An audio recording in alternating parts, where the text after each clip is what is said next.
আমি তৃণমূল প্রার্থী ইউসুফ পাঠানের কাছে পরাজিত হয়েছি এবং আগামী দিনে ইউসুফ পাঠান যিনি এই মুহূর্তে বহরমপুরের এমপি তার চলার পথ সুগম হোক তার জন্য আমার শুভকামনা থাকলো। আমি হেরেছি মানে হেরেছি, আমি কোনো অজুহাত কোনো বাহানা দিতে চাই না। তবে একটা ঘটনার কথা নিশ্চয়ই বলবো, যদি রাজনৈতিক বিশ্লেষণ করা হয় তাহলে দেখবেন যে পশ্চিমবঙ্গের নির্বাচন ক্রমশ একটা সাম্প্রদায়িক বিভাজনের পথে এগিয়ে চলেছে এবং উদার ধর্মনিরপেক্ষ শক্তির জন্য পশ্চিমবঙ্গ ক্রমশ বিপজ্জনক হয়ে উঠছে। এটুকু নিশ্চয়ই আমি আমার যা পর্যবেক্ষণ সেই পর্যবেক্ষণ থেকে বলতে পারি। আবার বলছি, আমার পরাজয়ের জন্য কিন্তু আমি কোনো অজুহাত খাড়া করতে চাই না। হেরেছি মানে হেরেছি।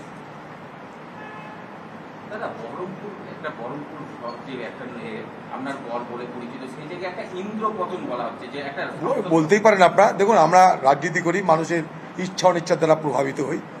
গত বিধানসভা নির্বাচনে বহরমপুরে আমাদের প্রার্থী মনোজ চক্রবর্তী হেরেছিল।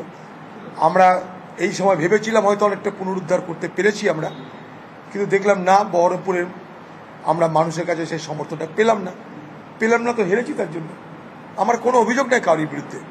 আমাকে যে ভোট দিয়েছে তারা তাদের স্বাধীনভাবে মতামত প্রকাশ করেছে, আমাকে যে ভোট দেয়নি তারাও স্বাধীনভাবে মতামত প্রকাশ করেছে।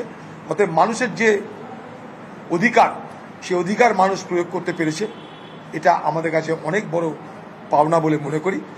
নির্বাচনে কেউ হারে কেউ জেতে, আমি হেরেছি, কিন্তু ভারতবর্ষ জুড়ে কংগ্রেস এবং ইন্ডিয়া জোটের বাকি দল তারা জিতছে। এটা একটা সুখবর, অন্তত সারা ভারতবর্ষের জন্য এটা একটা ভালো খবর বলে আমি মনে করি।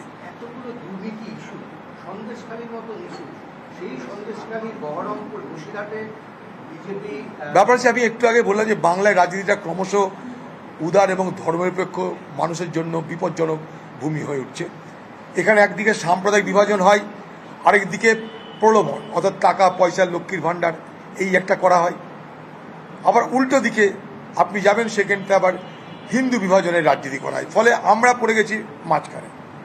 এই মাঝখানে পড়ে আমরা উদার এবং ধর্মনিরপেক্ষ শক্তি যা আছে এখনো বাংলায়, তাদের জন্য বাংলা ক্রমশ বিপজ্জনক হয়ে উঠছে বলে আমি মনে করি। হ্যাঁ, তা বলতে পারেন। নিশ্চয়ই বলতে পারেন স্যান্ডউইচ হয়েছে। কারণ একদিকে মুসলিম ভোটের বিভাজন, আরেকদিকে হিন্দু ভোটের বিভাজন, উভয়ের মাঝখানে পড়ে নামি হিন্দুর নামি মুসলমান কাউরি কাছেই আধিপত্য বিস্তার করতে পারিনি। নিশ্চয়ই এটা বলা যেতে পারে স্যান্ডউইচ হয়েছে। কিন্তু তবুও নির্বাচন তো নির্বাচন, যাই হোক, নির্বাচন হেরেছি মানে হেরেছি।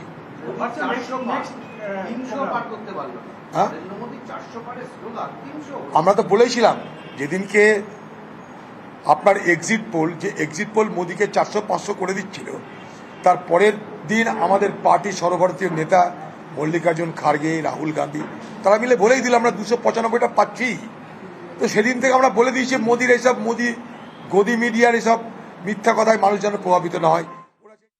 আমি দিদিকে কথা দিয়েছিলাম যে হুগলি জেলা ওনাকে ফেরত দেবো, আমি হুগলি জেলা ওনাকে ফেরত দিতে পেরেছি, সেটা আমার কাছে দিদি নাম্বার 1 নাকি হুগলি নাম্বার 1? হুগলি নাম্বার 1, দিদি নাম্বার 1 মমতা বন্দ্যোপাধ্যায়।